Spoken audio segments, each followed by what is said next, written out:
শুরু করছি আজকের গল্প মানবেন্দ্র পালের লেখা সুলতানের কবর। কোনো মূল্যবান জিনিস বাড়ি থেকে হঠাৎ কর্পূরের মতো উবে গেলে মানুষ কতদিন তার খোঁজ করতে পারে? বড়জোর 1 মাস 2 মাস, তারপর হাল ছেড়ে দিয়ে বসে থাকে। মনকে বোঝায় নিশ্চয়ই ওটা চুরি গেছে। চুরি হয়ে গেলে আর ফিরে পাবার উপায় নেই। আমার যে জিনিসটা ট্রাঙ্কের ভেতর থেকে হঠাৎ অদৃশ্য হয়ে গেল, তা কেমন করে গেল তা কিছুতেই বুঝে উঠতে পারিনি। জিনিসটা আমার একটা ডায়েরি। বাড়িতে আমি একা। আমার কোনোদিনই এমন বন্ধু বান্ধব ছিল না যে কাউকে পড়তে দেব। পড়তে দেওয়া দূরের কথা, কাউকে পড়েও শোনাইনি। অথচ ডায়েরিটা উধাও হয়ে গেল। ডায়েরিটা অন্যের কাছে এমন কিছু মূল্যবান নয়, কিন্তু আমার কাছে ওর মূল্য অপরিসীম। আবার এটাও ঠিক, ওই ডায়েরিতে এমন কিছু গোপন তথ্য ছিল যা পড়লে যে কেউ লুব্ধ হতে পারে। তারপর হয়তো আমাদেরই মতো ছোটখাটো একটা অভিযান চালাতে গিয়ে, যাক সে কথা। তা সেই ডায়েরিটার জন্যে সারা বাড়ি তন্ন তন্ন করে খুঁজেছি। সম্ভব অসম্ভব কোনো জায়গায় বাদ দিইনি। আর এই কাজ করেছি কয়েক বছর ধরে। তারপর একদিন হতাশ হয়ে হাত গুটিয়ে নিয়েছিলাম। এরপর সেদিন আমার এই 83 বছর বয়সে হঠাৎই সেই ডায়েরিটা খুঁজে পেলাম। কোথায় পেলাম জানো? আমার বইয়ের আলমারির ওপর। কেউ যেন এইমাত্র ওটা ওখানে রেখে দিয়ে গেছে, অথচ ওই জায়গায় আমি কত দিন ধরে কতবার খুঁজেছি। বুঝতে পারি না আমার ট্রাঙ্কের নিচে যেখানে সেই 1935 সালে ওটা রেখে দিয়েছিলাম, তারপর যে কোনো কারণেই হোক ওই ডায়েরিটা ছুঁতে আর ভরসা পাইনি। সেই ডায়েরিটা ওখান থেকে কে কিভাবে বের করে নিল?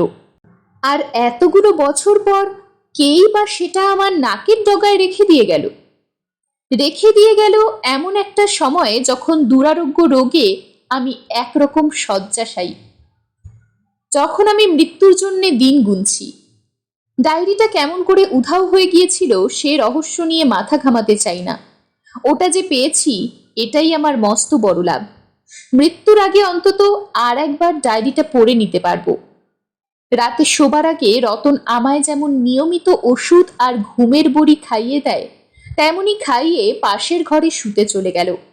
ভেবেছিলাম বহুকাল পরে ডায়েরি ফিরে পাওয়ার আনন্দে নিশ্চিন্তে ঘুমোবো, কিন্তু তা হলো না। গভীর রাতে একটা ঘটনা ঘটল। আমার বিছানার কাছেই একটা ছোট্ট টেবিলে কিছু দরকারি ওষুধপত্র, টর্চ আর একটা টাইম পিস থাকে।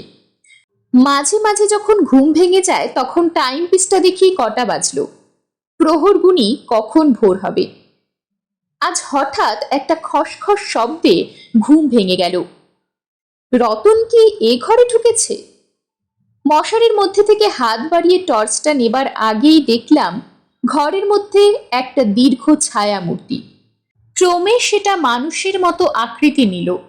পরিষ্কার দেখলাম তার গায়ে রাজপোশাক ঝলমল করছে, কোমরে মস্ত বড় তরোয়াল, পায়ে ভেলভেটের নাগরা।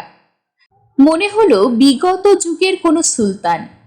নিশ্চয় ভুল দেখছি মনে করে উঠে বসে দু চোখ রগড়ে নিলাম। না, ভুল নয়, সত্যি কোনো সুলতান দাঁড়িয়ে আছেন মাত্র 10 হাত দূরে দেওয়ালের কাছে, তাকিয়ে আছেন আমার দিকে আগুন ঝরা চোখে। হঠাৎ দেওয়ালে আঙুল দিয়ে কিছু যেন লিখলেন তিনি, তারপরই ম্যাজিকের মতো অদৃশ্য হয়ে গেলেন। আমি উঠতে গেলাম, কিন্তু পা দুটো ঠক ঠক করে কাঁপতে লাগলো। এতকাল পরে উনি হঠাৎ কেন এবং কি করে গৌড়ের ধ্বংসাবশেষ থেকে উঠে এসে আমার এই গরিবখানায় দেখা দিলেন বুঝতে পারলাম না। তবে উনি যে ক্রুদ্ধ হয়েছেন তা বুঝতে ভুল হয়নি। সকালবেলা রতন গরম কফি নিয়ে এসে ডাকাডাকি করতে ঘুম ভেঙে গেল। ধড়মড় করে উঠে পড়লাম। তারপর কফি খেয়ে সুলতান যেখানে দাঁড়িয়েছিলেন সেখানে এগিয়ে গেলাম। কি আশ্চর্য, দেওয়ালে ফরাসি ভাষায় কাপা কাপা হাতে অস্পষ্ট কয়েক ছত্র লেখা। ফরাসি ভাষা কিছুটা শিখেছিলাম, তাই পাঠোদ্ধার করে ফেললাম। লেখা হয়েছে, সাবধান, এই ডায়েরির কোনো অংশ কাউকে পড়ে শোনাবে না, এমনকি তোমার কাজের লোকটিকেও না। যদি শোনাও তাহলে তোমার স্বাভাবিক মৃত্যুর আগেই আমার হাতে মরতে হবে। নিচে সই নেই, তার বদলে আছে হাতের ছাপ। আঙ্গুল তো নয়, শুধু সরু সরু কয়েকটা হাড়। সেই ক্রুদ্ধ নিষ্ঠুর সুলতানের আত্মা আমাকে সাবধান করে দিয়েছিলেন আমি যেন ডায়েরির লেখা কাউকে পড়ে না শোনাই। কিন্তু ডায়েরির গোপন কথা নিয়ে লিখতে পারি কিনা সে বিষয়ে কিছু বলেননি। আর লিখলেও যদি তিনি আমার কোনো ক্ষতি করেন তো করুক, ভয় পাই না। কেননা আমি তো মৃত্যুর দরজায় পা বাড়িয়েই আছি। তাই ডায়েরির কথা শুরু করি। সুলতান সৈফুদ্দিন হামজা শাহ বা ফিরোজ শাহ ছিলেন গৌড়ের সুলতান। সময় পঞ্চদশ শতাব্দীর শেষ, অর্থাৎ আজ থেকে প্রায় 500 বছর আগে।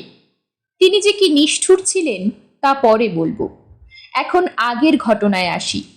জেকব অ্যান্টনি, যার সঙ্গে আমি গৌড় পান্ডুয়ার ধ্বংসাবশেষে গোপন অভিযান চালিয়েছিলাম, সে ছিল একজন খ্রিস্টান পর্যটক এবং প্রত্নতত্ত্ববিদ। যেখানে যত প্রাচীন ধ্বংসস্তূপ আছে সেখানেই সে অভিযান চালাতো। ব্রিটিশ গভর্নমেন্ট তাকে পুরনো জায়গা খোঁড়াখুড়ির অনুমতিও দিয়েছিল।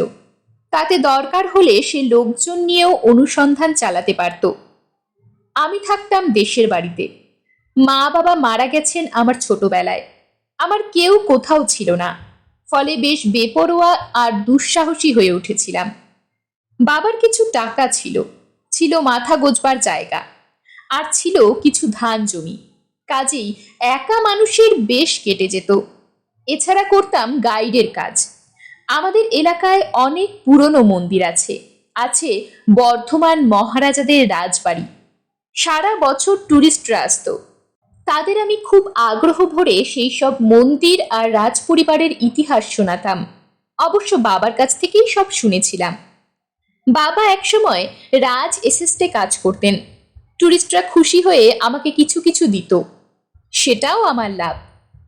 আমার নেশা ছিল বনে জঙ্গলে যেখানে যত ভাঙা মন্দির মসজিদ আছে সেখানে ঘুরে বেড়ানো। কত কি যে লক্ষ্য করতাম তা লিখে বোঝাতে পারবো না। সেদিনও বাড়ি থেকে একটু দূরে নদীর ধারে ঘুরছিলাম। এখানে লম্বা সার দেওয়া বহু প্রাচীন ইটের গাঁথনি আছে। অনেক জায়গাতেই ইট নেই, হয়তো ভেঙে পড়ে গেছে কিংবা চুরি গেছে। এখানে বড় একটা কেউ আসে না, তাই আমি বেশ একা একা ঘুরে বেড়াই। এই ইটের সারগুলো দেখে আমার কত কি মনে হয় যা কাউকে বলা যায় না। লোকে পাগল বলবে। হঠাৎ জুতোর মশমশ শব্দ শুনে চমকে ফিরে দেখি প্যান্ট কোট পরা, মাথায় হ্যাট পরা একজন লোক মুখে চুরুট গুজে এই দিকেই আসছে।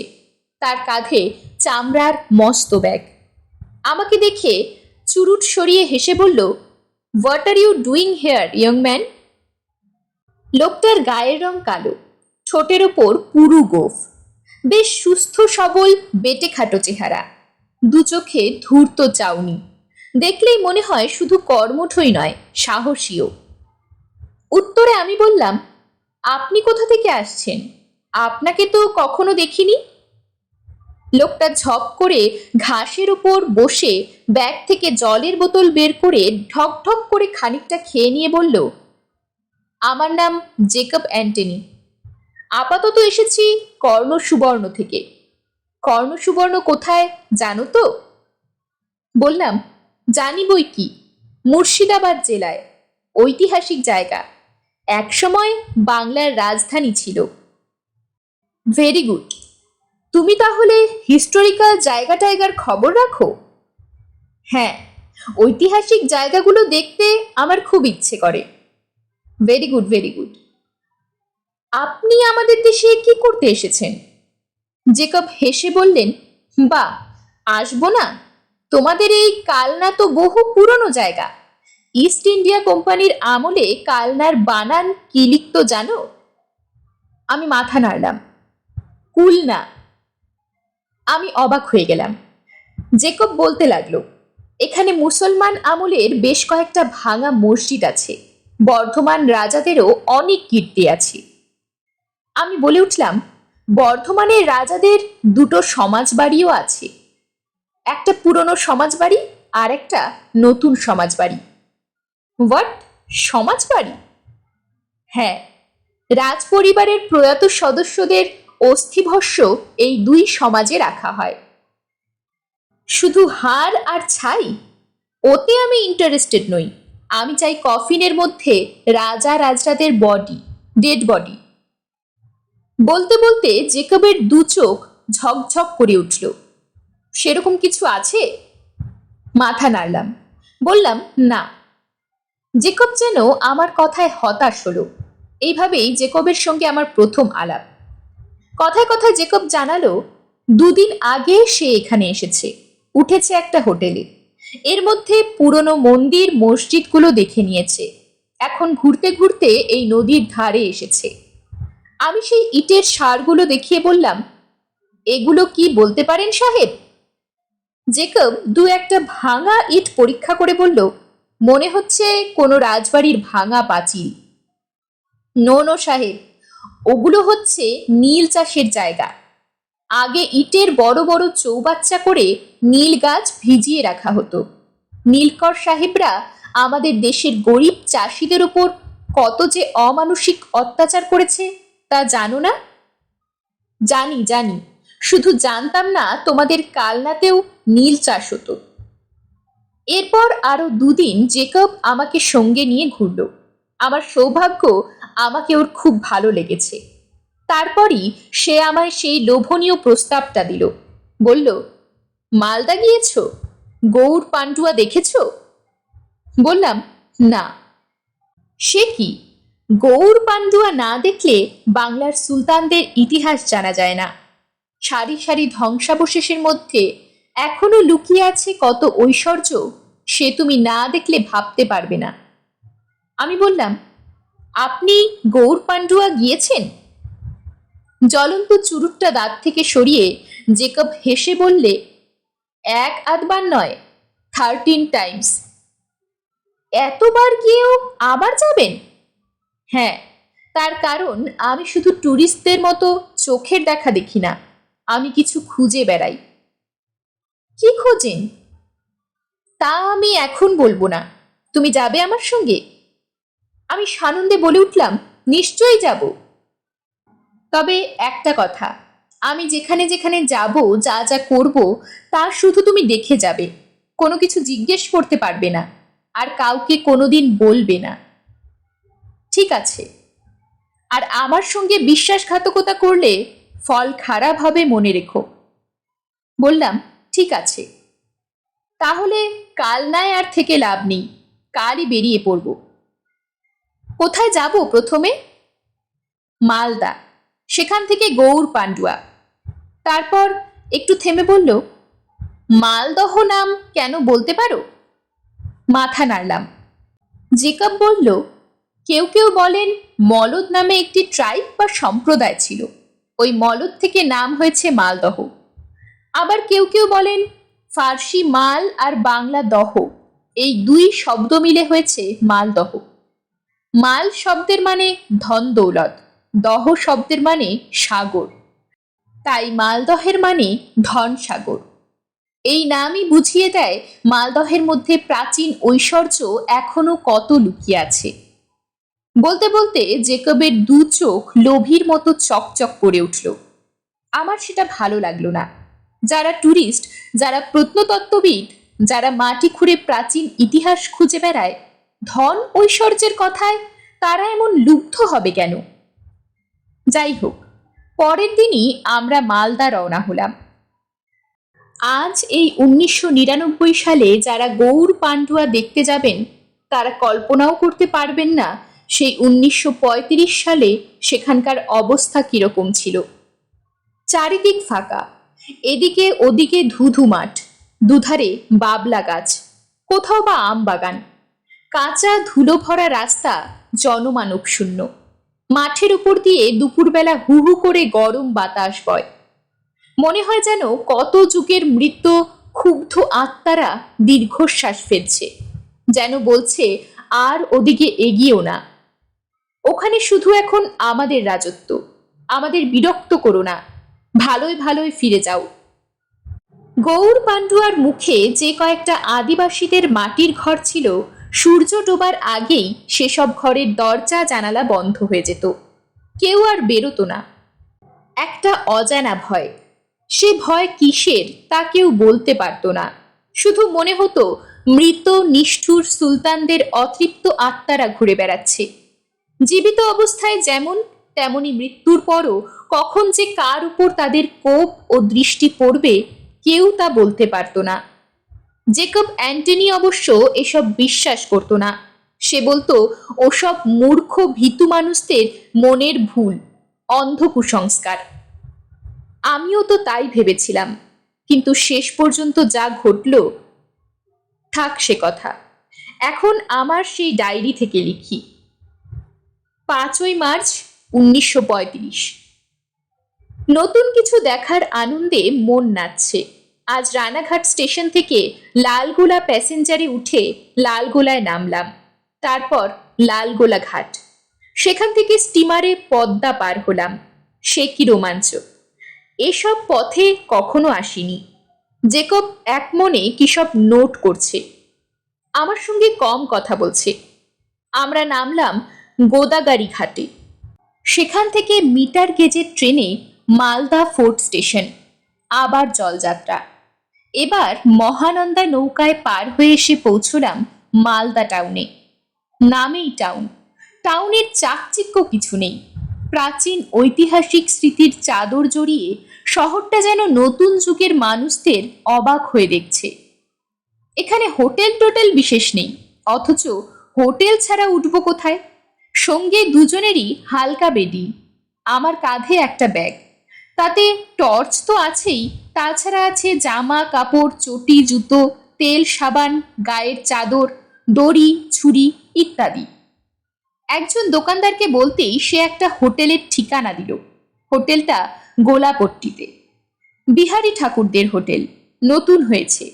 এখানে সবচেয়ে পুরনো হোটেল কালীর থানের উত্তর দিকে, সেখানেও জায়গা ছিল, কিন্তু পছন্দ হলো না জেকবের। 7ই মার্চ।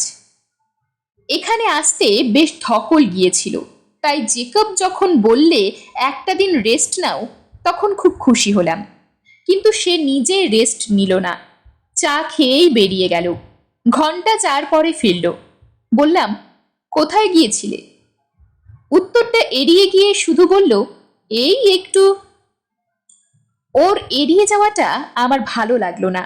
বুঝলাম বয়স কম বলেই আমাকে উপেক্ষা। মরুমকে, নতুন জায়গা দেখব বলে এসেছি, সেটুকু দেখা হলেই আমি খুশি। সকালেই চা, টোস্ট আর ডিমের অমলেট খেয়ে কাঁধে ব্যাগ ঝুলিয়ে নিলাম। জেকবের পরামর্শে একটা জলের বোতল কিনে নিয়েছি। জেকব বললে ওখানে খুব জল কষ্ট, কাছাকাছি এমন কোনো গেরস্থালি নেই যে জল চেয়ে পাওয়া যাবে। এতক্ষণে জিজ্ঞেস করতে সাহস পেলাম, আমরা এখন কোথায় যাচ্ছি? উত্তরে সংক্ষেপে বললে, গৌর। আর পান্ডুয়া? জেকব তখনই উত্তর দিল না। বুঝলাম প্রশ্ন করাটা পছন্দ করছে না। একটু পরে বলল, যদি দরকার বুঝি তাহলে অন্যদিন। গৌর পান্ডুয়া একসঙ্গে আমরা বলি বটে, কিন্তু গৌর একদিকে, পান্ডুয়া অন্যদিকে। আমি সত্যিই বোকা, তাই একটু আগেই ধমক খেয়েও ফের প্রশ্ন করলাম, আচ্ছা, মালদহর নাম কি ইংরেজ বাজার? উত্তরে জেকব শুধু বললে, গাড়িতে উঠে পড়ো। ব্যাস, আর কথা নয়, গাড়িতে উঠে পড়লাম। গাড়ি মানে এক্কা গাড়ি, এক ঘোড়ার এক্কা গাড়ি, আগেই ঠিক করে রাখা হয়েছিল। উঠে বসতেই গাড়ি ছেড়ে দিল। সময়টা মার্চ মাস, অর্থাৎ ফাল্গুন মাস। শীত নেই, গরমের কষ্টও নেই, আকাশ পরিষ্কার। সকাল 7টায় এক্কা ছাড়ল, বেশ তেজি ঘোড়া। মালদহ ছাড়ার একটু পরেই মকদুমপুরে একটা শিব মন্দিরের কোল ঘেঁষে যে রাস্তাটা মোচড় খেয়ে সোজা দক্ষিণে চলে গেছে, সেই দিকে আঙ্গুল তুলে জেকব বলল, ওই যে শিব মন্দির, ওটা প্রতিষ্ঠা করেছিলেন রাজা রায়চৌধুরী। এই রাস্তাটার নাম গৌর রোড। কোম্পানির আমলে এর নাম ছিল নবাবগঞ্জ রোড। আবার নবাব বা সুলতানি আমলে ছিল শাহী সড়ক। আমি তখনই তার নোট করে নিলাম, মনে মনে খুশি হলাম। জেকব অনুগ্রহ করে মুখ খুলেছে। বেশ যাচ্ছিলাম। সকালের রোদটি মিষ্টি লাগছিল। দুপাশে ধুধু প্রান্তর, ঝিরঝিরে হাওয়া। জানলাম গৌরনগরে ঢুকতে খুব দেরি নেই। পুরনো গড় পার হলেই গৌর দর্শন শুরু হবে। এই সময় উটকো একটা বিপত্তি শুরু হলো। কোথা থেকে একটা কাক উড়ে এসে আমাদের মাথার উপর চক্কর কাটতে লাগলো আর বিকট শব্দে ক্যা ক্যা করতে লাগলো। কাক যে অত বড় হয় জীবনে কখনো দেখিনি। পাহাড়ের দেশ হলেও না হয় কথা ছিল, কিন্তু এ তো একেবারে আমাদের সুজলা সুফলা বাংলাদেশ। শুধু বিরাট আকারই নয়, ডাকটাও ভয়ঙ্কর। চোখ দুটো ঘুরছে, মনে হচ্ছিল এখনই ঠোঁট দিয়ে ঠোক্কর মারবে। গারোয়ান দুবার চাবুক তুলে শূন্যে ঘোরালো। কাকটা পালালো বটে, কিন্তু একটু পরেই আবার তেড়ে এলো। এ তো আচ্ছা জ্বালা হলো। কাকটা এবার জেকবের মাথার কাছে ঘুরতে লাগলো। জেকব মুখ তুলে ভুরু কুচকে কাকটার দিকে তাকালো। কাকটা পালিয়ে গেল। জোরসে হাঁকাও, জেকব গারোয়ানকে হুকুম করলো। গারোয়ান জোরে চাবুক কষালো ঘোড়াটার পিঠে। কেন যে জেকব জোরসে হাঁকাতে বলল, কেনই বা গারোয়ান গাড়ি ছুটিয়ে দিল, তার কারণ বুঝতে পারলাম না। সামান্য কাকের ভয়ে? কাকটা বোধহয় সামান্য ছিল না। হঠাৎ ঘোড়াটা চিহি চিহি করে ডেকে উঠল। সঙ্গে সঙ্গে দেখা গেল সেই বিকটাকার কাকটা জেট বিমানের মতো ডাইভ দিয়ে জেকবের মাথার উপর নেমে আসছে। এবার জেকব যা করলে তা ভাবতেও পারিনি। হঠাৎ পকেট থেকে রিভলভার বের করে কাকটাকে লক্ষ্য করে দুবার গুলি ছুড়ল। আমি সচক্ষে দেখলাম দুটো গুলি কাকটার পেটে লাগলো, কিন্তু কাকটা মরল না। এক ফোঁটা রক্তও পড়ল না, দিব্যি উড়ে পালালো। আমারই মতো জেকব অবাক হয়ে উড়ন্ত কাকটার দিকে তাকিয়ে রইল। গারোয়ান ফিরেও তাকালো না। সে জোরে গাড়ি ছোটাচ্ছে, যেন তাড়াতাড়ি জায়গাটা পার হতে পারলে বাঁচে। আমি দুটো জিনিস ভেবে অবাক হলাম। দুটো গুলি খেয়েও কাকটা উড়ে পালালো কি করে? আর জেকব সঙ্গে রিভলভার রাখে? এ তো তাহলে সোজা লোক নয়। আমাকে হতভম্ব হয়ে থাকতে দেখে পরিস্থিতি স্বাভাবিক করবার জন্যে জেকব আমার দিকে তাকিয়ে একটু হেসে চুরুট ধরিয়ে বলল, ভয় কি, আমি তো আছি। হঠাৎ জেকব ভয়ের কথা কেন বললে তা বুঝতে পারলাম না। সত্যি বলতে কি, আমি তো ভয় পাইনি। ভয়ের তো কোনো ঘটনা ঘটেনি। আমি শুধু অবাক হয়েছিলাম কাকটা দুটো গুলি খেয়েও মরল না দেখে। এক মুখ ধোয়া ছেড়ে জেকব সহজভাবে বললে, তখন তুমি কি যেন জানতে চাইছিলে? ও হ্যাঁ, মালদারি নাম ইংরেজ বাজার কিনা? শুনে রাখো, ইংরেজরা এদেশে আসার পর মহানন্দা নদীর পশ্চিম পাড়ের জমি কোনো এক রাজা রায়চৌধুরীর কাছ থেকে মাত্র ৩০০ টাকায় কিনে নেয়। সেখানে ১৮৬২ খ্রিস্টাব্দে তারা ইংরেজাবাদ শহর গড়ে তুলল মোঘলদের অনুকরণে। ১৭৭১ খ্রিস্টাব্দে করল ইংরেজ বাজার। সাধারণ লোকের মুখে মুখে কথাটা দাঁড়ালো ইংরেজাবাদ। কথাটা আসলে ইংরেজ বাজার। এরই নাম মালদহ। নীলকুঠির ইংরেজরা এখানে রং তৈরি করত, তাই রং, ইংরেজ আর বাজার মিলে রংরেজ বাজার হয়ে গিয়েছিল। আমি নোট করে নিলাম। এক্কা ছুটছে। খোয়া বের করা গৌর রোডে একঘেয়ে শব্দ হচ্ছে খটাখট খটাখট। মাঝে মাঝে খোলা মাঠের ওপর দিয়ে ঈষৎ গরম দমকা বাতাস ধুলো উড়িয়ে আসছে। বাতাসটা যেন কেমন। এ ধরনের বাতাসের সঙ্গে অন্তত আমার পরিচয় নেই। সকালে যে ফুরফুরে বাতাসে আরাম পাচ্ছিলাম, এখন সেই বাতাস আর নেই। এখন শুধু শরীরেই নয়, মনের ভেতরেও যেন কেমন অস্বস্তি হচ্ছে। মনে হচ্ছে আর গিয়ে কাজ নেই, ফিরে যাই। কেন যে এমন মনে হচ্ছে তা বুঝতে পারলাম না। গৌড় আসতে আর মাত্র কয়েক মাইল। লক্ষ্য করলাম ঘোড়াটার ছোটার গতি কমে আসছে। গারোয়ান বুঝতে পারছে না, সে কেবল চাবুক কষাচ্ছে। শেষে ঘোড়াটা চিহি চিহি করে ডাকতে ডাকতে একেবারে দাঁড়িয়ে পড়ল। কিছুতেই আর তাকে নড়ানো গেল না। গারোয়ান গাড়ি থেকে নেমে ঘোড়াটাকে দেখল। না, কোনো অসুখ করেনি, তেমন ক্লান্তও না। তাহলে আর যেতে চাইছে না কেন? গারোয়ান অনেক চেষ্টা করল, কিন্তু ঘোড়া আর নড়ল না। গারোয়ান তখন নিরুপায় হয়ে বলল, বাবু, ঘোড়া তো আর যেতে চাচ্ছে না। কেন? বিরক্ত হয়ে জিজ্ঞেস করলো জেকব। কি জানি, বুঝতে পারছি না। এর আগেও তো ঢের সওয়ার এনেছি, এমন হয়নি। তারপরই হঠাৎ ওর কি মনে হলো, বলল, বাবু, হাওয়াটা আজ বড্ড ভারী, আপনারাও না হয় নাই গেলেন। কেন? ফের জিজ্ঞেস করলো জেকব। গারোয়ান ইতস্তত করে বলল, যেখানে যাচ্ছেন সে জায়গাটা তো ভালো নয়। সুলতানদের আমলে কত খুন জখম হয়েছে, ওখানে তো কবরের পর কবর। তেনারা তো আজও আছেন, ঘুমিয়ে থাকেন, জেগে উঠলে আর রক্ষে নেই। যত বোগাস কথা বলে বিরক্ত জেকব চুরুট ধরালো। তাহলে আমাদের উপায়? একান্তই যখন যাবেন তখন এ পথটুকু হেঁটেই চলে যান। ওই তো পিয়াজবাড়ি দিঘি দেখা যাচ্ছে, ওইখান থেকেই তো গৌড়ের শুরু। তাকিয়ে দেখলাম বহু দূরে অনেকখানি জায়গা জুড়ে জলের মতো কি যেন চিকচিক করছে। 7ই মার্চ, বেলা 11টা। আরও একটা মুশকিল হয়েছে। গারোয়ানকে বলা হয়েছিল গৌড়ে 2-3 দিন থাকতে হবে। এর জন্যে ওকে মোটা রকম টাকা দেওয়া হবে। ওকে থাকতে বলার কারণ, গৌড় থেকে ফেরার জন্যে কোনো রকম গাড়ি পাওয়া যায় না।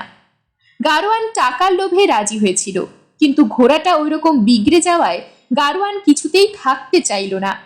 আরো আশ্চর্যের ব্যাপার, এক্কার মুখ মালদার দিকে ফেরাতেই ঘোড়া দিব্যি ছুটতে লাগলো। জেকবের দিকে তাকিয়ে দেখি ও খুব চিন্তান্বিত। জিজ্ঞেস করলাম, কি ভাবছেন? কিছু না, হাঁটো। হাঁটতে হাঁটতে আমরা সেই পিয়াজবাড়ির কাছে এসে পৌঁছলাম। স্বচ্ছ টলটলে জল। আমরা দিঘির পাড়ে গিয়ে বসে একটু বিশ্রাম করলাম। কি চমৎকার জল না? জেকব একটা চুরুট ধরিয়ে হেসে বলল, হ্যাঁ, খুবই ভালো জল, নাম পিয়াজবাড়ি। একটু থেমে বলল, তা বলে খেও না যেন। কেন? আবুল ফজল তার আকবরনামায় একটা কিংবদন্তির কথা লিখেছেন। কিংবদন্তিটি অনুযায়ী এই জল যে দেখছ, এটা বিষাক্ত। মোগল আমলে মৃত্যুদণ্ডের আসামিদের কয়েকদিন ধরে জল খেতে দেওয়া হতো না। তারপর যখন তেষ্টায় বুক ফেটে যেত, যখন জল জল করে চিৎকার করত, তখন তাদের এই দিঘির ধারে এনে ছেড়ে দেওয়া হতো। এই টলটলে জল দেখে তারা উন্মাদ হয়ে ঝাঁপিয়ে পড়তো জলে, অঞ্জলি ভরে জল খেত, কিন্তু তারপরেই তারা মৃত্যুর কোলে ঢলে পড়ত। ইস, চমকে উঠলাম আমি। এই জল কি এখনো বিষাক্ত? বলতে পারি না, খেয়ে দেখিনি। তবে আকবর নাকি ওই নিষ্ঠুর প্রথা বন্ধ করে দিয়েছিলেন। আমি কিছুক্ষণ তাকিয়ে রইলাম দিঘিটার দিকে। দিঘির পাড়ের গাছগুলো যেন কেমন শুকনো শুকনো। গরু ছাগল চড়ছে বটে, কিন্তু তাদের জল খেতে দেখলাম না। বোতল থেকে ঢকঢক করে জল খেয়ে আমরা উঠে পড়লাম। সেখান থেকে কাছেই আদিবাসীদের গ্রামে নিয়ে চলল জেকব। 13 বার এখানে এসেছে। অনেক আদিবাসীদের সঙ্গেই চেনা জানা আছে। আদিবাসীদের মাতব্বরকে কিছু টাকা দিয়ে আড়ালে তার সঙ্গে কি সব কথা বললে 2 দিনের জন্য থাকারও ব্যবস্থা হলো। কিন্তু আমি লক্ষ্য করলাম আদিবাসীরা জেকবকে দেখে খুশি হলো না। পিয়াজবাড়ি থেকে গৌড় পথ সোজা এগিয়ে গেছে। ওই পথ থেকে ডান দিকে আরেকটি রাস্তা চলে গেছে। এরই মুখে রামকেলি গ্রাম। বৃন্দাবন যাওয়ার পথে এখানে এসেছিলেন মহাপ্রভু শ্রী চৈতন্যদেব। এখানেই তার সঙ্গে দেখা করতে এসেছিলেন সুলতান হোসেন শাহের 2 জন মন্ত্রী, দবির খাস ও সাকর মল্লিক। শ্রী চৈতন্যদেবের পুণ্যস্পর্শে মন্ত্রীরা হয়ে গেলেন পরম বৈষ্ণব। নতুন নাম হলো তাদের রূপ ও সনাতন গোস্বামী। আমরা এগিয়ে চলেছি। জেকব অন্যমনস্ক, তবে আমার প্রতি সদয়। জিজ্ঞেস করলে মাঝে মাঝে উত্তর দিচ্ছে।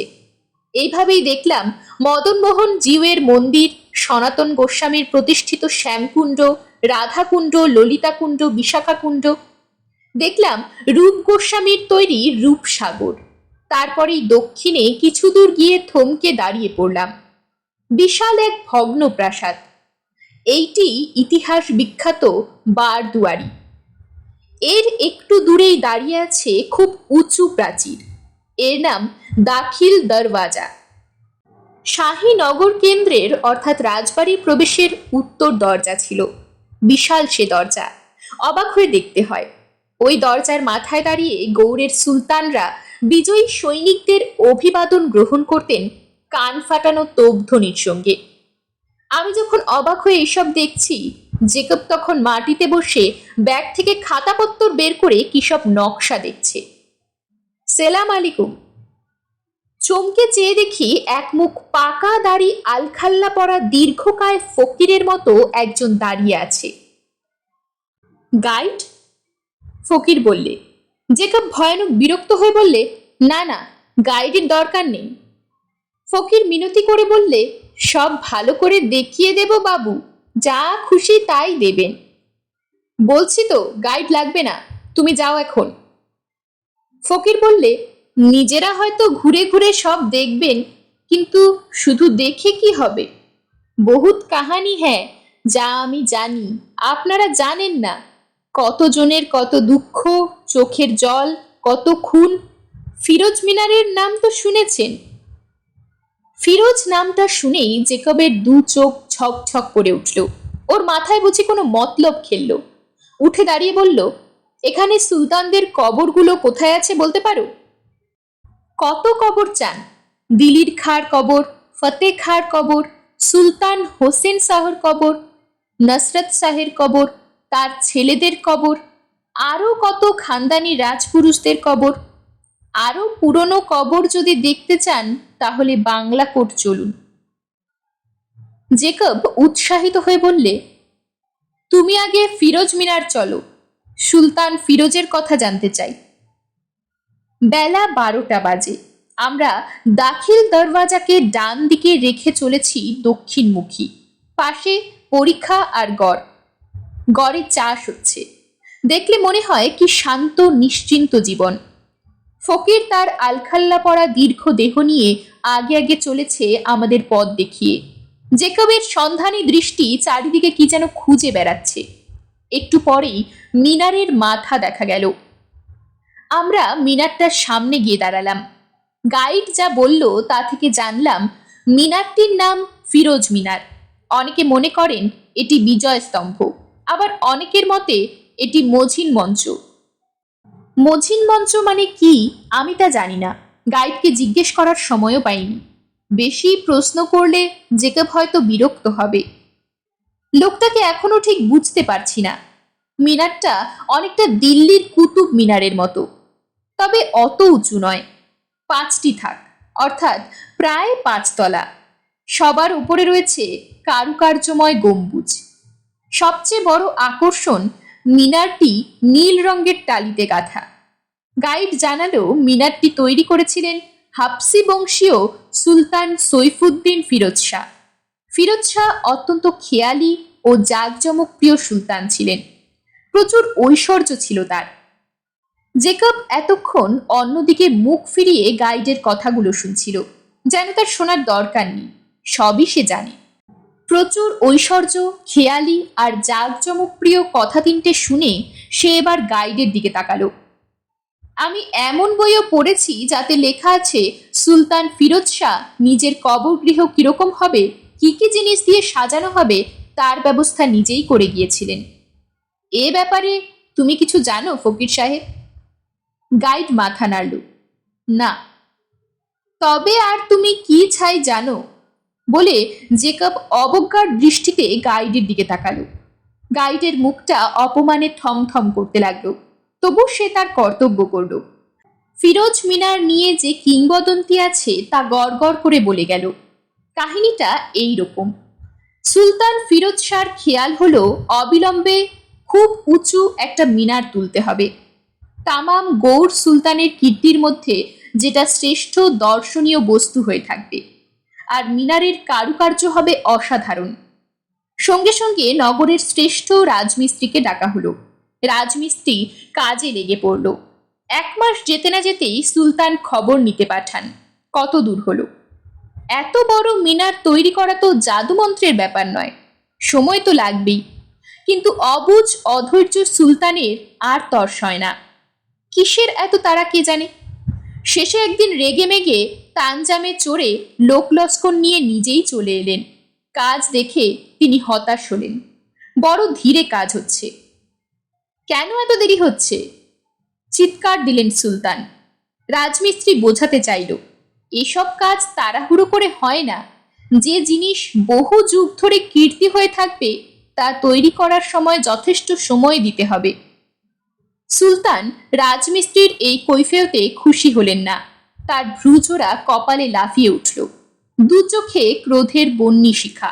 তিনি হুকুম দিলেন, মিনার যতদূর উঠেছে সেখান থেকে ওই অপদার্থটাকে ছুঁড়ে ফেলে দাও। সঙ্গে সঙ্গে রাজমিস্ত্রিকে ওপরে টেনে নিয়ে গিয়ে মাটিতে ছুঁড়ে ফেলে দেওয়া হলো। তালগোল পাকিয়ে পড়ে রইল রাজমিস্ত্রির রক্তাক্ত দেহটা। কতখানি উঁচু হয়ে উঠেছিল মিনারটা তখনই মিস্ত্রির তালগোল পাকানো দেহটা নিঃশব্দে তা প্রমাণ করে দিল। সুলতান কিন্তু এসব নিয়ে মাথা ঘামান না। আদেশ করলেন তখনই আরো ভালো রাজমিস্ত্রি নিয়ে আসতে। এই হলো ফিরোজ মিনারের কাহিনী। কথা শেষ করে গাইড তার পাকা দাড়িতে হাত বোলাতে লাগলো। জেকব গাইডের কাছে এগিয়ে গিয়ে চাপা গলায় বলল, ফকির সাহেব, এই ফিরোজ শাহের কবরটা কোথায় বলতে পারো? তোমায় অনেক টাকা দেব। হঠাৎ গাইডের ভ্রুজোড়া বেঁকে উঠল। কেন বলুন তো বাবু? আমি সেই কবরে ঢুকব। গাইড বলল, ওসব মতলব ছাড়ুন বাবু সাহেব। এই জন্যেই যদি এখানে এসে থাকেন তাহলে বহুত ভুল হবে। বাড়ি ফিরে যান। জেকব তাকে ভেঙচে উঠে বলল, তোমার বিদ্যের দৌড় বোঝা গেছে, এবার কেটে পড়ো। এই নাও, বলে একটা টাকা ওর দিকে ছুড়ে দিল। জেকবের ব্যবহার আমার যে কি খারাপ লাগছিল তা লিখে বোঝাতে পারবো না। গাইড মুখে কিছু বলল না, শুধু কেমন একরকম ভাবে জেকবের দিকে তাকালো। তারপর হুঁশিয়ার বাবু সাহ, হুঁশিয়ার বলে হন হন করে এগিয়ে গেল। টাকাটা ছুঁলও না। হঠাৎ মাথার উপর বিকট একটা শব্দ। চমকে তাকিয়ে দেখি একটা কাক মাথার উপরে ঘুরপাক খাচ্ছে। আরে, সেই কাকটাই তো। কাকটা এবার জেকবের মাথা লক্ষ্য করে ঠোঁট উঁচিয়ে নেমে এলো। স্পষ্ট দেখলাম কাকটার বুকে ছোট ছোট সাদা দাগ, বোধহয় গুলির দাগ। জেকব তখনই রিভলভার বের করে কাকটাকে মারতে যাচ্ছিল। দূরে দাঁড়িয়ে গাইড হেসে বলল, আপনার গুলিতে কোনো কাজ হবে না বাবু, ওটা পকেটে ঢুকিয়ে রাখুন। বলেই ডান হাতটা তুলে একবার শূন্যে ঘোরালো। সঙ্গে সঙ্গে কাকটা দূর আকাশে উড়তে উড়তে অদৃশ্য হয়ে গেল। এই যেসব ঘটনা দেখলাম, ডায়েরি লিখতে লিখতে তা মনে করে স্তম্ভিত হয়ে যাচ্ছি। এখন তো 1935 সাল, ইংরেজ আমল। এই যুগেও এমন সব অসম্ভব অলৌকিক ঘটনা ঘটে। কাকটা তো বটেই, কিন্তু এই ফকিরি বাকে, তার হাতের ইশারাতেই কাকটা চলে গেল। তাছাড়া কেনই বা সে জেকবকে বলে গেল হুঁশিয়ার? এখনো কিছুই বুঝতে পারছি না। 7ই মার্চ বেলা 2টো। ফিরোজ মিনার দেখে ওইখানেই বসে আমরা দুপুরের খাওয়া সেরে নিলাম। মালদা থেকে লুচি, তরকারি আর মিষ্টি আনা হয়েছিল। রাতের খাওয়ার ব্যবস্থা অবশ্য আদিবাসীটির ঘরে। জেকব মুরগির টাকা আগাম দিয়ে দিয়েছে। খাওয়া শেষ হলে রুমালে মুখ মুছতে মুছতে জেকব বললে, তোমার সঙ্গে এবার কয়েকটা কথা স্পষ্টাস্পষ্টি বলিনি। ওর কথা বলার সুরে আমার বুকটা কেঁপে উঠল। ও বলতে লাগলো, 13 বার আমি এখানে এসেছি শুধু গৌড় দেখবার জন্যে নয়। আমি অনেক পুরনো বই খুঁজে খুঁজে পড়েছি। অনেক সুলতানের কবরের কথা পেয়েছি, কিন্তু ফিরোজ শাহের কবরের কথা পাইনি। কোনো কোনো বইয়ে ফিরোজ শাহের কথা থাকলেও তা বিভ্রান্তিকর। এখানকার গাইডরাও সঠিক জানে না কোনটা আসল ফিরোজ শাহের কবর। মৃতের পরিচয় লেখা থাকে যেসব পাথরে, যাকে বলে স্মারকপ্রস্তর, তা এই প্রায় 500 বছরে ভেঙে পড়ে গেছে।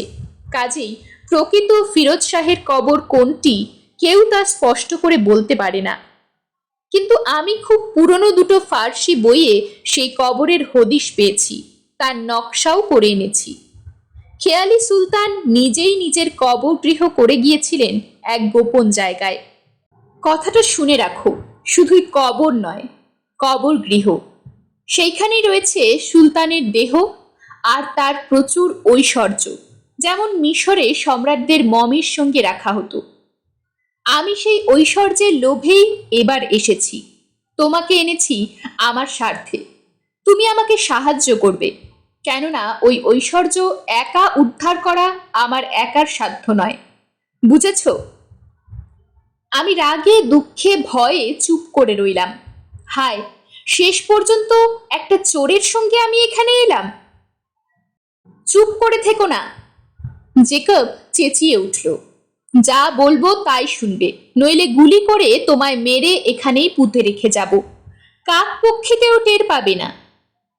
তারপর একটু থেমে বলল, আর যদি আমার কথা শোনো তাহলে যা পাবো তার কিছু তোমাকে দেব, তাতে তোমার সারা জীবন ভালোভাবেই কেটে যাবে। আমি বুঝতে পারছি আমি ওই চোরটার হাতের মুঠোয় চলে গিয়েছি, আর নিষ্কৃতি নেই। আমি ওর কথা মতো চললেও শেষ পর্যন্ত ও এই অপকর্মের সাক্ষীকে কিছুতেই বাঁচিয়ে রাখবে না। তাহলে কি করব এখন? চোখে জল আসছে, আর লিখতে পারছি না। 8ই মার্চ সকাল 8টা। গতকাল রাতে ডায়েরি লিখতে পারিনি। যেসব ঘটনা ঘটে গেল তা এতই অসম্ভব আর আকস্মিক যে কিছু লেখার মতো অবস্থা ছিল না। আজ কিছুটা ধাতস্থ হয়ে তারপর লিখছি। কাল রাত 9টার মধ্যে গরম গরম মুরগির ঝোল আর ভাত খুব তৃপ্তির সঙ্গে খেয়ে শুয়ে পড়লাম। আদিবাসীদের মোড়ল বা সর্দার মান্ডির বউ খুব চমৎকার মাংস রেঁধেছিল। ওরা থাকে পেছনের দিকে, খুবই গরিব, তাই জেকব টাকা দিয়ে এদের বশ করে নিয়েছে। আমার আর জেকবের জন্যে পাশাপাশি দুটো দড়ির খাটিয়া, মশারি টাঙিয়ে শুয়ে পড়লাম। জেকবও শুয়ে পড়েছে। দুপুর থেকে এখনো পর্যন্ত আমার সঙ্গে একটি কথাও বলেনি। খুব গম্ভীর, বোধহয় মতলব ভাবছে। এখান থেকে পালিয়ে যেতে পারলে বাঁচতাম, কিন্তু উপায় নেই। জেকব জানতে পারলে গুলি করে মারবে। শরীরের দিক থেকে না হলেও মনের দিক থেকে খুব ক্লান্ত ছিলাম। সেই অদ্ভুত কাকটা, ঘোড়াটার থমকে দাঁড়িয়ে পড়া, বৃদ্ধ ফকির গাইডের কথা, ফিরোজ শাহের নির্মম ব্যবহার, গাইডের হুঁশিয়ারি, সবচেয়ে বেশি জেকবের শাসানি আমার মনটাকে ভেঙে দিয়েছিল। বড় অসহায়, বড় ক্লান্ত লাগছিল, তাই বিছানায় শোয়া মাত্র ঘুমিয়ে পড়লাম। রাত তখন কত জানি না, হঠাৎ আজানের শব্দে ঘুম ভেঙে গেল। চারিদিকে যত মসজিদ ছিল সব জায়গা থেকেই আজানের ধ্বনি ভেসে আসতে লাগলো। আমি শুয়ে শুয়েই টর্চের আলোয় রিস্ট ওয়াচটা দেখলাম। রাত 2টো। এত রাতে কেউ আজান দেয় নাকি? তাছাড়া এখানে যতদূর ঘুরেছি কোথাও একটা আস্ত মসজিদ চোখে পড়েনি, সবই ধ্বংসস্তূপ। তাহলে আজান কে দিচ্ছে? কোথা থেকে দিচ্ছে? একবার ভাবলাম জেকবকে ডেকে জিজ্ঞেস করি, কিন্তু ওর সঙ্গে কথা বলতে প্রবৃত্তি হলো না। মরুককে যাক বলে আবার শুয়ে পড়লাম। আজানের ধ্বনিও হঠাৎ থেমে গেল। সঙ্গে সঙ্গে চমকে উঠলাম। ঘোড়ার খুরের শব্দ, দু একটা নয়, কয়েকশো ঘোড়া যেন ছুটে আসছে, খটাখট খটাখট করে। এই গভীর রাত্রে কোথা থেকে যে এত ঘোড়া আসছে ভেবে পেলাম না। তারপরেই শুনলাম চারপাশের প্রান্তর জুড়ে ঘোড়াগুলোর দাপাদাপি, সেই সঙ্গে তরোয়ালের ঝনঝনানি। আমি আর শুয়ে থাকতে পারলাম না, উঠে দরজার কাছে গেলাম। আদিবাসীদের ঘরে বড় একটা জানলা থাকে না। তারা নাকি মনে করে অশুভ আত্মারা জানলা দিয়ে ঘরে ঢুকে পড়ে। মোহন মান্ডির ঘরেও জানলা নেই। আমি দরজাটা একটু ফাঁক করে শব্দ লক্ষ্য করে তাকালাম। ঘুটঘুটে অন্ধকার, তার মধ্য দিয়েই দৃষ্টি তীক্ষ্ণ করে তাকালাম। দেখলাম এক অবিশ্বাস্য দৃশ্য। গোটা প্রান্তর জুড়ে অসংখ্য ঘোড়ার কালো কালো ছায়া, তাদের পিঠে এক একটা কালো কালো মূর্তি। সারা মাঠ জুড়ে তারা দাপাদাপি করছে। তাড়াতাড়ি দরজা বন্ধ করে শুয়ে পড়লাম। কি অদ্ভুত ব্যাপার দেখলাম! এই সবই কি চোখের ভুল? হঠাৎ দুটো ঘোড়ার খুরের শব্দ আমাদের ঘরের দিকে এগিয়ে এলো। আমি ভয়ে কাটা হয়ে চোখ বন্ধ করে পড়ে রইলাম। হঠাৎ দুটো ঘোড়ার খুরের শব্দ আমাদের ঘরের দিকে এগিয়ে এলো।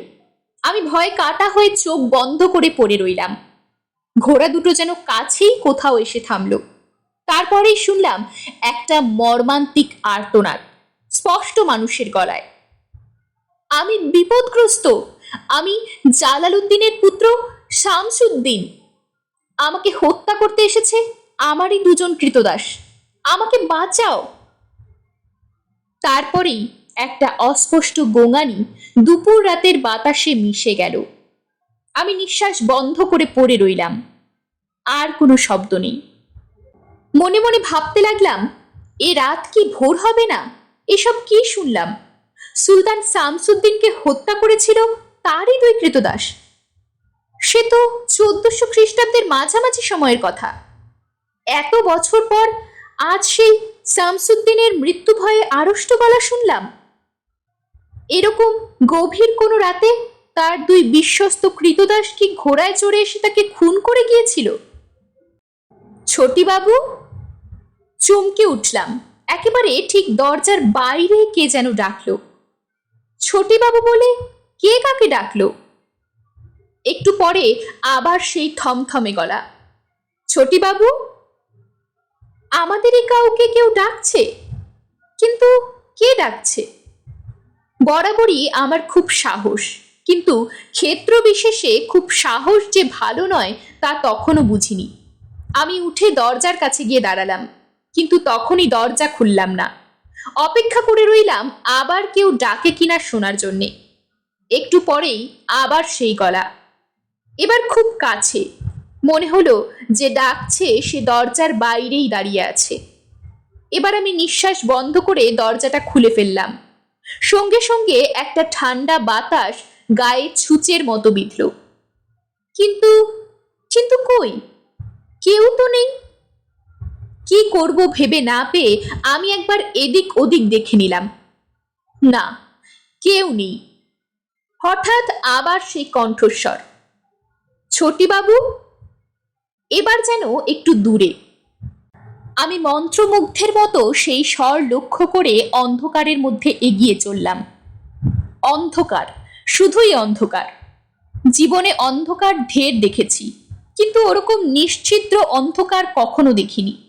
এক হাত দূরেরও কিছু দেখা যায় না। অন্ধ যেভাবে হাঁটে আমি সেরকম ভাবেই অনিশ্চিতের পথে এগিয়ে চললাম। মাঝে মাঝে শুধু সেই কণ্ঠস্বর, ছোটিবাবু! এগিয়ে চলেছি অন্ধকারে সাঁতার কাটতে কাটতে। কিছুক্ষণ আগেও যেখানে এত ঘোড়ার খুরের শব্দ শুনেছিলাম, অস্ত্রের ঝনঝনানি শুনেছিলাম, কোনো ভোজবাজির মতো সব থেমে গেছে। তবে কি সবে মনের ভুল? তাই যদি হয় তাহলে এই যে নিশুতি রাতে অন্ধকারের মধ্যে এগিয়ে চলেছি, এও কি মনের ভুল? হঠাৎ মনে হলো কে যেন আমার গায়ের উপর গরম নিঃশ্বাস ফেলল। আমি চমকে উঠলাম। তারপরে মনে হলো কেউ যেন আমার পাশ দিয়ে দৃপ্ত ভঙ্গিতে হেঁটে গেল, কিন্তু কাউকে দেখতে পেলাম না। এক জায়গায় এসে থমকে দাঁড়িয়ে পড়লাম। সামনে উঁচু মতো ওটা কি একটা এক ঠেঙে দৈত্যের মতো দাঁড়িয়ে রয়েছে। ঠাউর করে দেখলাম, আরে এ তো ফিরোজ মিনার। এত দূরে এলাম কি করে? কে আমাকে এখানে ডেকে আনলো? কেন আনলো? যে ডেকে আনলো সে গেলই বা কোথায়? হঠাৎ হু হু করে একটা বাতাস মিনারে ঠক্কর খেয়ে আমার দিকে এগিয়ে এলো। আমার সারা গা কাটা দিয়ে উঠল। আর তখনই যে দৃশ্যটা দেখে আমি চমকে উঠলাম তা বোঝানো কঠিন। স্পষ্ট দেখলাম বুড়ো মতো লুঙ্গি পরা একটা লোক মিনারের গা বেয়ে টিকটিকির মতো তরতর করে একেবারে গম্বুজের মাথায় উঠে গেল। আর তারপরেই ইস, কেউ যেন তাকে পেছন থেকে ঠেলে ফেলে দিল। ধরাস করে কি যেন পড়লো আমার পায়ের কাছে। একটা মানুষের থ্যাতলানো দেহ, সর্বাঙ্গ থরথর করে কেঁপে উঠল। আর তখনই কে যেন খুব কাছ থেকে ডাকলো, ছোটিবাবু! দেখলাম আমার সামনে হাত 10 দূরে যেখানে রাজমিস্ত্রির দেহটা আছড়ে পড়েছিল সেখানে দাঁড়িয়ে আছে কালকের সেই গাইড। পরনে কালো লম্বা আলখাল্লা, গলায় চকচকে নানা রকম পাথরের মালা, লম্বা চুল পিঠ পর্যন্ত ঝুলছে। সবকিছু কালোর মধ্যে সাদা ধবধবে দাড়ি বাতাসে উঠছে, হাতে একটা লোহার চিমটে। গাইডই তাহলে আমায় এত দূরে টেনে নিয়ে এসেছে। গাইড বললে, মত ডারো ছোটি বাবু, ভয় পেও না। এই যা সব শুনেছ, যা দেখলে, এসব এখানে হামেশাই ঘটে। কোনো সুলতান বেগম উজির সেনাপতি খোদার নাম নিয়ে শান্তিতে মরেনি। শুধু কাটাকাটি, খুন, রক্তপাত। এন্তেকাল হবার পরেও এদের আত্মার শান্তি হয়নি। একটু থেমে সে আবার বললে, কিন্তু যে জন্যে তোমাকে ডেকে এনেছি সে কথা বলি। তুমি ওই বড়বাবুকে ছেড়ে পালাও। ও মানুষটা ভালো নয়, তোমার ক্ষতি করবে। কাল ও যেখানে তোমাকে নিয়ে যেতে চাইবে তুমি সেখানে কিছুতেই যেও না। সে জায়গা বড় সাংঘাতিক। বললাম, কিন্তু ফকির সাহেব, আমি যদি ওর কথা না শুনি তাহলে ও আমায় মেরে ফেলবে। ওকে আমার বড় ভয়। ফকির যেন নিজের মনেই বললে, ছোটিবাবু, ভয় কি শুধু ওনাকেই? ভয় যে আরও আছে। ঠিক আছে, যদি তোমাকে যেতেই হয় তাহলে আমার এই চিমটেটা তোমার কাছে রাখো। এটা দিয়ে কাউকে আঘাত করতে যেও না। এই বলে ফকির তার হাতের চিমটেটা আমাকে দিল। তারপর বলল, তবে তুমি যখন এখান থেকে চলে যাবে এটা রেখে যেও। কোথায় রাখবো? ফকির বললে, পিয়াজবাড়ির পাড়ে।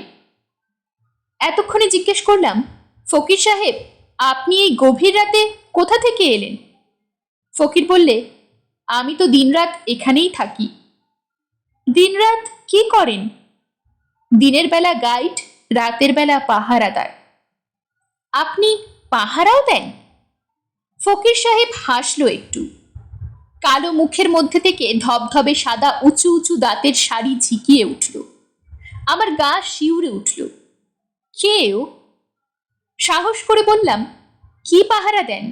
এখানে কি বা আছে? তামাম গৌড় সাম্রাজ্য পাহারা দিই। এখানে কি নেই? অনেক কিছু আছে। কবে থেকে পাহারা দিচ্ছেন? ফকির বললে, 985 আল হিজরা, যেদিন আফগান সুর সুলতান মুজাফফর খান তুর্বতীকে হত্যা করা হলো সেই দিন থেকে। আমি চমকে উঠলাম।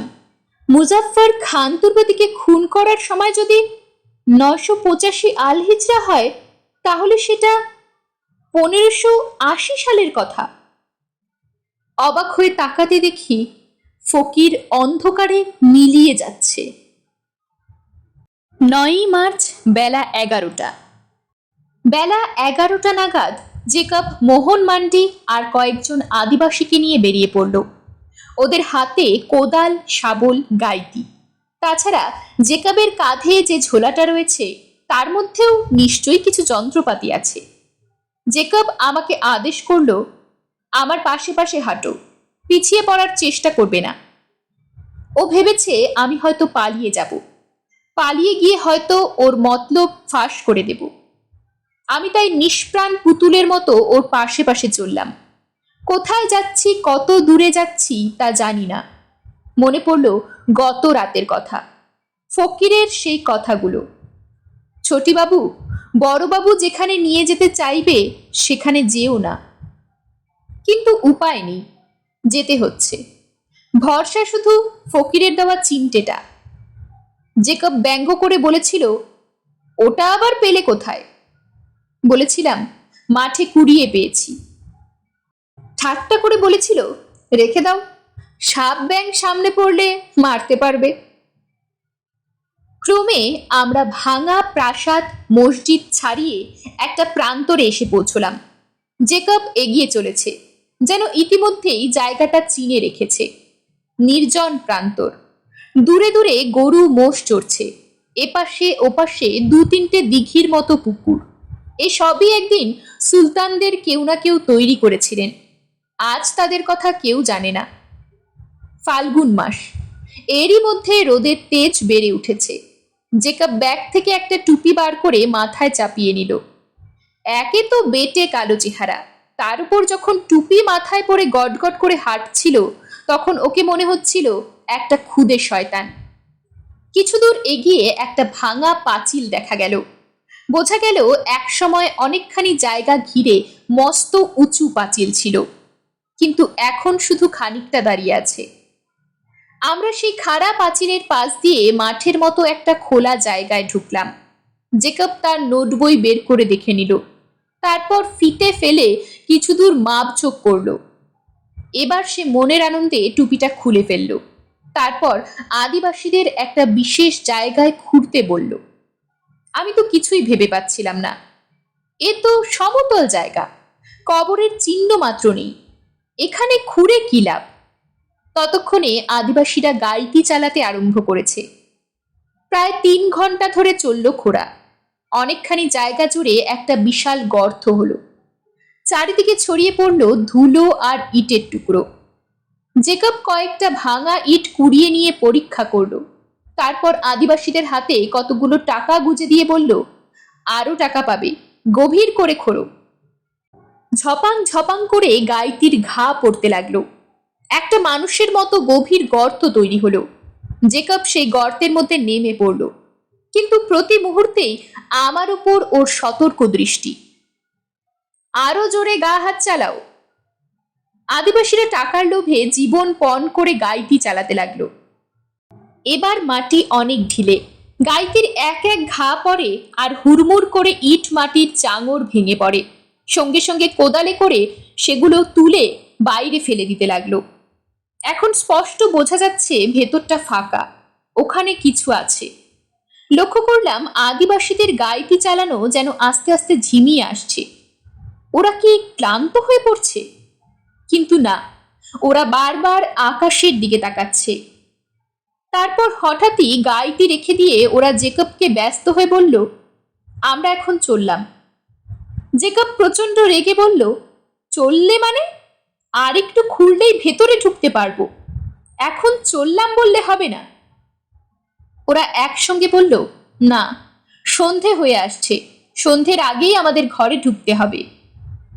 তারপর আকাশের দিকে আঙুল তুলে নিজেদের মধ্যে কি বলা বলি করলো।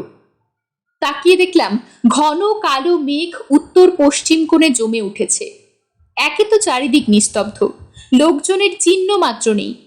যে গরু মোষগুলো মাঠে চড়ছিল তারাও ফিরে গেছে। আদিবাসীরা শুধু পালালো না, ছুটতে লাগলো। সে ছোটা যেমন তেমন ছোটা নয়, প্রাণ ভয় ছোটা।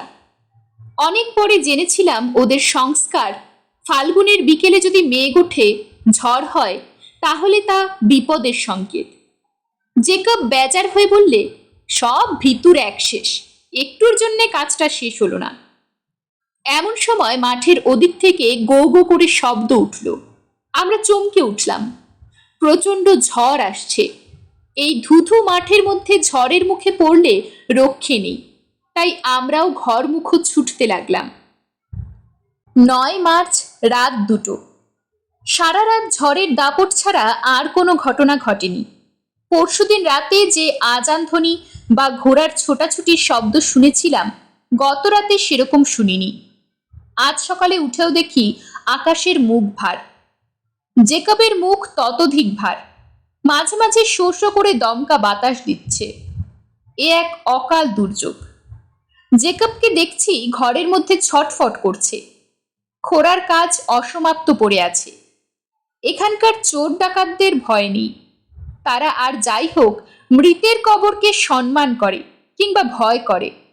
ভয় বিদেশি চোরদের। ওইসব বিদেশি চোর ডাকাতের অভাব নেই। সন্ধান পেলে তারা ঢুকে পড়বে, আর একবার ঢুকে পড়তে পারলে ফিরোজ শাহের ধনরত্ন সব ফাঁক করে দেবে। তাছাড়া ঝড়ের সঙ্গে যদি বৃষ্টি নামে তাহলে তো সব কাজ পণ্ড। কবরের মুখে জল ঢুকে গেলে বসে থাকতে হবে জল শুকোনো পর্যন্ত, কিন্তু জেকব আর একটা দিনও বসে থাকতে চায় না। জেকব আমার সঙ্গে একটা কথাও বলছে না। আমি যেন ফালতু লোক, অথচ আমায় ছেড়েও দিচ্ছে না। ছেড়ে দিলে তো আমি বাঁচি। শেষ পর্যন্ত ঝড় একটু থামলে বেলা 3টে নাগাদ আবার সকলে রওনা হলাম। আদিবাসীরা কিছুতেই যাবে না। ওরা বলছে মাটি খুঁড়তে খুঁড়তে সন্ধে হয়ে যাবে। জেকব ওদের বোঝালো 5টার আগেই তাদের ছেড়ে দেবে। 5টার আগেই ওরা চলে গেল। অবশ্য তখন খোঁড়ার কাজ শেষ। ধুলোয় ঢাকা একটা বেটে দরজার সামনে এসে আমরা দুজনেই দাঁড়িয়েছি। বোঝা গেল সমাধিগৃহে ঢোকবার এটাই দরজা। দরজাটায় চমৎকার কারুকার্য করা। এত বছরেও সেসব কাজ নষ্ট হয়নি। কিন্তু দরজাটা এত নিচু কেন? বুঝতে পারলাম এই পবিত্র সমাধিগৃহে যাতে মাথা নিচু করে ঢুকতে হয় তারই জন্যে এই ব্যবস্থা। জেকব নিজের মনেই যেন বললে, যাক, এখানে আমরাই প্রথম। আজ পর্যন্ত কোনো চোর এ জায়গার সন্ধান পায়নি। ইতস্তত করে বললাম, এই সন্ধেবেলা আমরা ঢুকবো? জেকব খেকিয়ে উঠে বলল, তবে কি চোরেদের জন্য দরজা খুলে রেখে যাব? টর্চ বের করো। দরজাটার কড়ার সঙ্গে একটা মোটা শেকল বাঁধা ছিল, জং ধরে গিয়েছিল। জেকব ঝুলি থেকে দুটো যন্ত্র বার করে শেকলে চাপ দিতে লাগলো। অনেকক্ষণের চেষ্টায় শেকল ভাঙলো না বটে, কিন্তু কড়া দুটো উঠে এলো। এবার ওর সঙ্গে আমাকেও দরজা ঠেলতে বলল।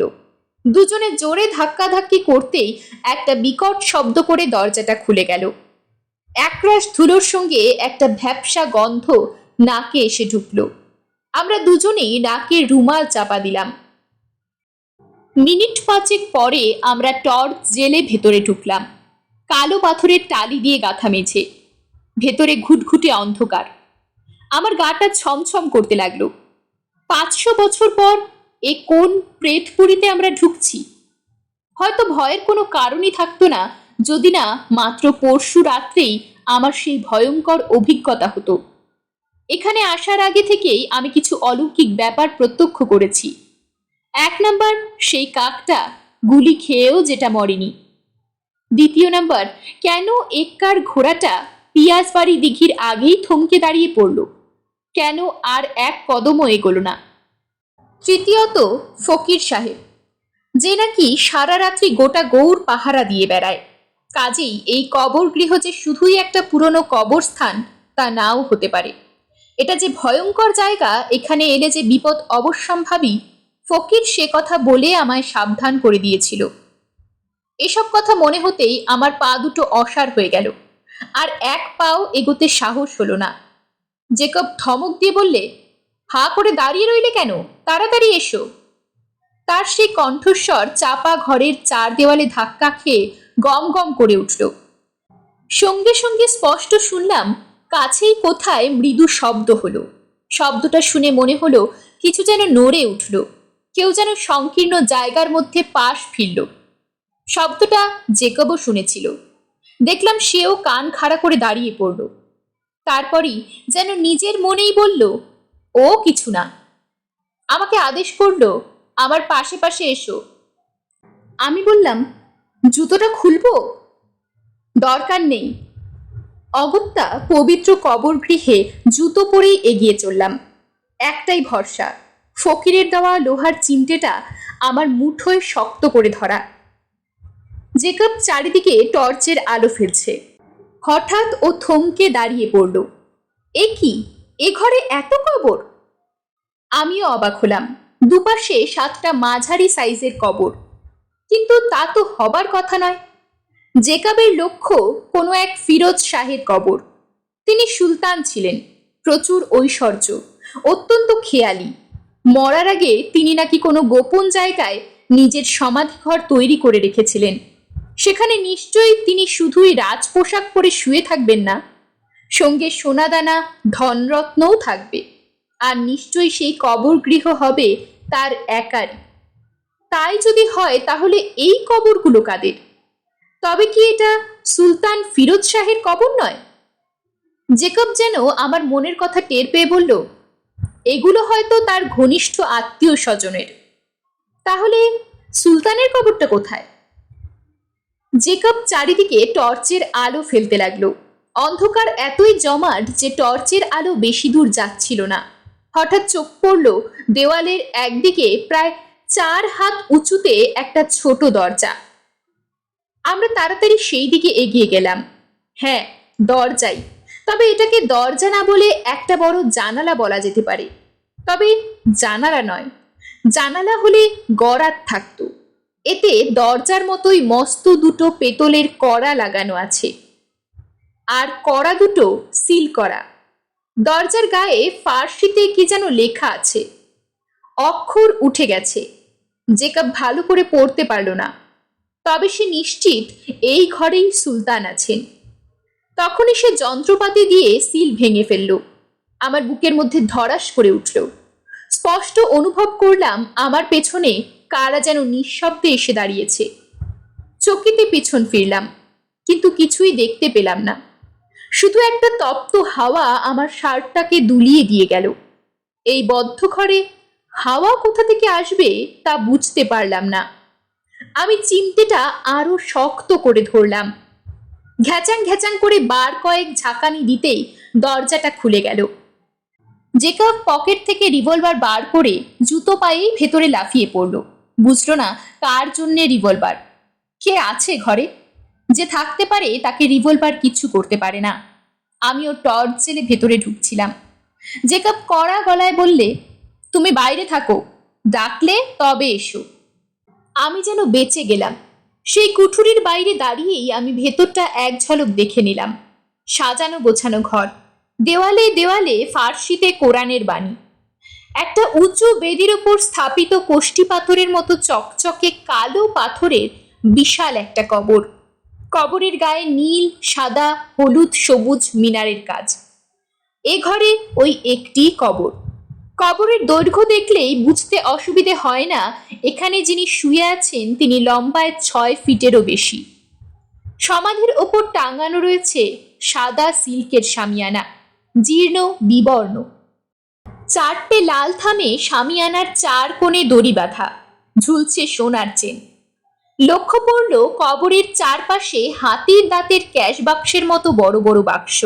দেখলাম জেকব একটা বাক্স ভেঙে ফেলল, তারপরে ভেতর থেকে বের করতে লাগলো হিরে, পান্না, চুনি, রাশি রাশি। তখনই গোটা 3 বাক্স ঝুলির মধ্যে ঢুকিয়ে নিল। এবার সে উঠে একটা হাতুড়ি নিয়ে কবরটার দিকে গেল। ও যে কি করতে যাচ্ছে ভেবে শিউরে উঠলাম। অমন সুন্দর কারুকার্য করা কবরটা ও হাতুড়ির ঘায়ে ভেঙে ফেলবে, তার নিচ থেকে টেনে তুলবে কফিন। ওর ধারণা কফিনের মধ্যে মৃতদেহ ধুলো হয়ে গেলেও নিশ্চয়ই আরো অনেক ধনরত্ন আছে। জেকব কবরের গায়ে জোরে হাতুড়ির ঘা মারল। আমি সে দৃশ্য দেখতে পারলাম না। ওখান থেকে পিছিয়ে আগের ঘরে এসে দাঁড়ালাম। অন্ধকার কবরের রাজ্যে একা দাঁড়িয়ে থাকা যে কি ভয়ঙ্কর তা যে কখনো দাঁড়িয়েছে সে ছাড়া আর কেউ কল্পনা করতে পারবে না। ওদিকে হাতুড়ির শব্দ শুনতে পাচ্ছি, বুঝতে পারছি পাথরের কবর চৌচির হয়ে যাচ্ছে। হঠাৎ হাতুড়ির শব্দ ছাপিয়ে ক্যাচ করে একটা অস্বাভাবিক শব্দ। আমি চমকে উঠে সেই দিকে এগিয়ে গেলাম। দেখি যে ঘরে জেকব কবর ভাঙছিল সেই ঘরের দরজাটা বন্ধ হয়ে গেল। সঙ্গে সঙ্গে বিকট আর্তনাদ, তারপরই হাড় হিম করা গোঙানি। এ যে জেকবের গলা তা বুঝতে বিন্দুমাত্র অসুবিধে হলো না। কি হলো জেকবের? আমি ছুটে গেলাম বন্ধ দরজাটার কাছে, প্রাণপণে ঠেলতে লাগলাম, কিন্তু দরজা এতটুকু নড়ল না। আমি দরদর করে ঘামতে লাগলাম। কি করব এখন? কি করে জেকবকে বাঁচাবো? আমি দাঁড়িয়ে দাঁড়িয়ে ভাবতে লাগলাম। কিন্তু এভাবে এখানে যে একা দাঁড়িয়ে থাকা মোটেই ভালো নয় এ কথা মনে হতেই টর্চ জেলে বাইরের দরজার দিকে ছুটলাম। দেখি বাইরের দরজাটাও আস্তে আস্তে বন্ধ হয়ে যাচ্ছে। আমি প্রাণপণে ছুটে যখন দরজার কাছে গেলাম তখন পাল্লা দুটো প্রায় বন্ধ হয়ে আসছে। কোনো রকমে কাত হয়ে আমি বেরিয়ে এলাম। পুলিশকে খবর দেওয়া আমার উচিত ছিল, নইলে জেকবের মৃতদেহ খুঁজে পেলে পুলিশ আমাকেই ধরবে। ভাববে ধনরত্নের লোভে আমি জেকবকে খুন করেছি। কিন্তু থানা পুলিশ করতে সাহস পেলাম না। সেই রাতেই মোহন মান্ডিকে সব কথা বললাম। ও বলল, এমনটা যে হবে তা আমরা জানতাম। কাল ভোরবেলায় গরুর গাড়ি ঠিক করে দেব, আপনি চলে যান। 10ই মার্চ বিকেল 4টে। আজ দুপুরে গরুর গাড়ি করে নিরাপদে মালদহর হোটেলে ফিরে এসেছি, তবে একা। ফকিরের দেওয়া চিমটেটা পিয়াস বাড়ির ধারে রেখে আসতে ভুলিনি। ডায়েরি এখানেই শেষ। 1935 সালের লেখা ডায়েরি। 64 বছর পর সেটা খুঁজে পেয়ে নতুন করে কাহিনীটা লিখে ফেললাম। রতন এক পেয়ালা কফি নিয়ে এলো। আমি তখন দেওয়ালের এক জায়গায় দাঁড়িয়ে কিছু খুঁজছিলাম। রতন বললে, ওখানে কি খুঁজছেন? বললাম, কিছু না। তারপর কফির পেয়ালায় চুমুক দিলাম। আসলে সুলতানের হাতের লেখাটা খুঁজছিলাম। নেই, অদৃশ্য হয়ে গেছে। এরকমই আরো সব গল্প পেতে চ্যানেলটিকে সাবস্ক্রাইব করে দেবেন। আর গল্পটি যদি ভালো লেগে থাকে তাহলে লাইক, শেয়ার আর কমেন্ট করে দেবেন।